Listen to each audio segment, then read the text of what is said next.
What's good, YouTube? It's Nas, and we back with another video. Road to 300 subscribers, so of course, we're gonna keep going every day. But today's video, we're gonna be talking about Andre Iguodala, and Andre Iguodala, by the new age of generation fans, he's gonna be known as this role player on the Golden State Warriors, and that's all they're gonna know. That he was key to the success of Stephen Curry getting him his first championship, or being a role player on that team where he got his championships.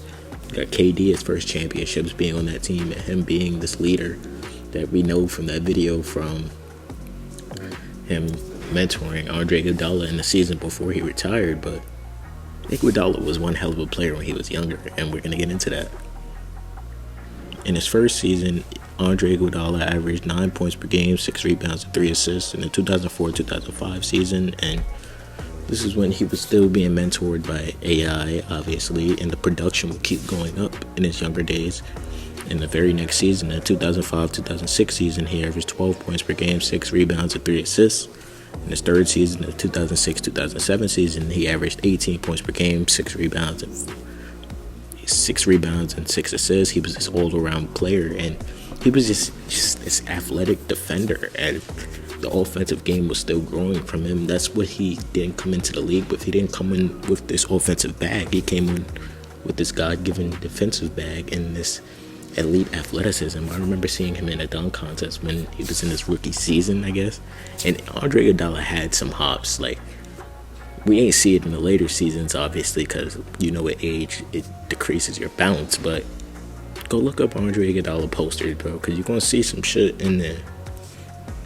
But in the 2007-2008 season, he averaged 20 points per game, 5.5 rebounds, and 5 assists. And I'm pretty sure, new age fans or the old school fans, are going to remember this Iguodala from the 76ers. He was a bucket. He was going to the mid-range. He was getting to the paint.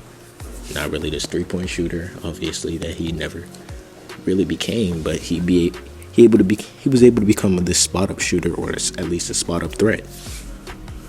And he was an all-star in Philly. I just can't remember what years, but hopefully it tells me at the end, so just stay tuned. In the next season, the 2008-2009 season, he averaged 19 points per game, 5.5 rebounds, and 5 assists. This was when they were moving on from Allen Iverson, obviously, and Iggy stepped up in a major way, becoming the best player on this team. And it was after when he got traded, or when he left, that's when the Philadelphia 76ers became that trust the process team. They were rebuilding. They couldn't win for shit after him, and who blamed them? You traded your all-star level, or now you didn't get your all-star level player back in free agency, and obviously you're gonna stink badly. But in the 2009-2010 season, he averaged 17 points per game, 6.5 rebounds, and 6 assists. This being his last season, being the best player on the team, obviously, before Drew Holiday would arise. And y'all don't know about Philadelphia 76ers Drew Holiday. When he was younger, he was nice too. But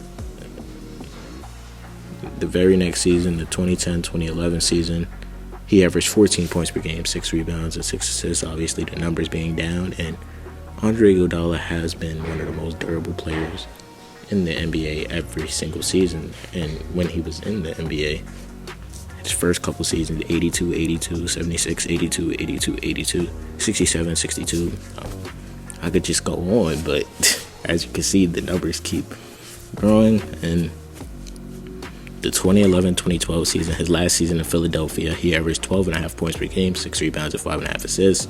Yes, the numbers not being as high as they were. He wasn't being this offensive threat still, but he was still one hell of a defender, and he was still making an impact on this team.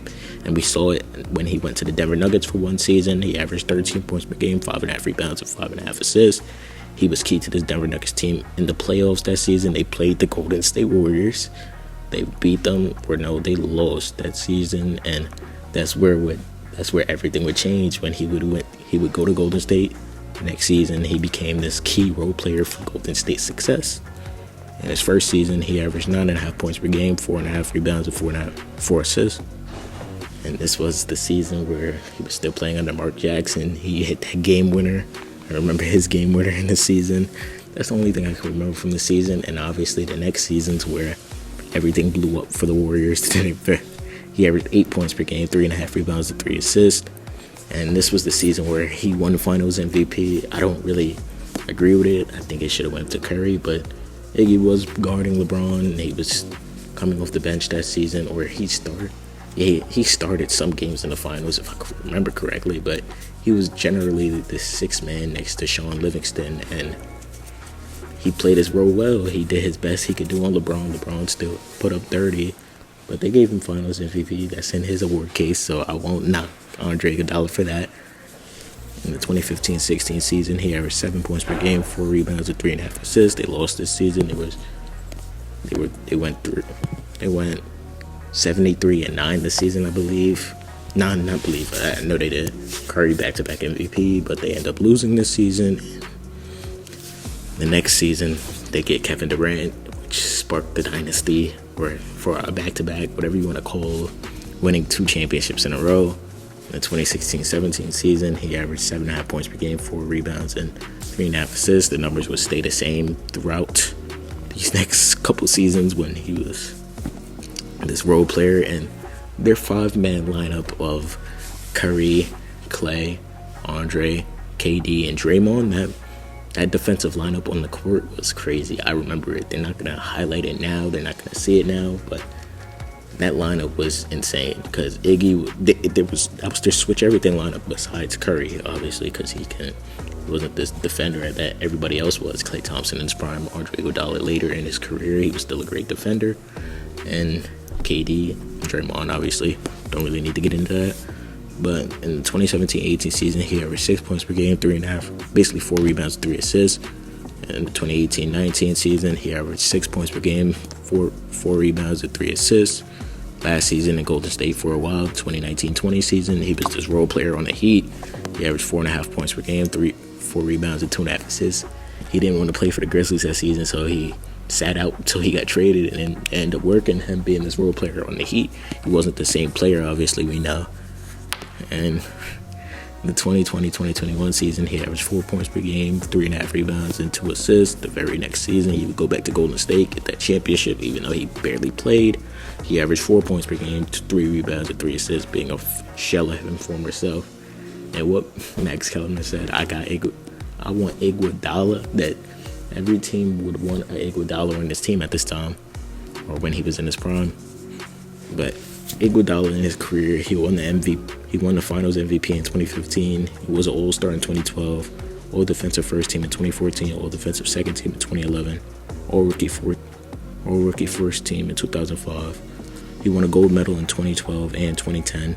He's a 4-time champion in 2015, 2017, 2018, and 2020. But I want Iguodala. Let me know how you feel about Andre Iguodala down below. Subscribe. Hope you enjoyed. I hope you guys enjoyed this video. If y'all want to see some more, there's a video on the left and the video on the right. Click on them.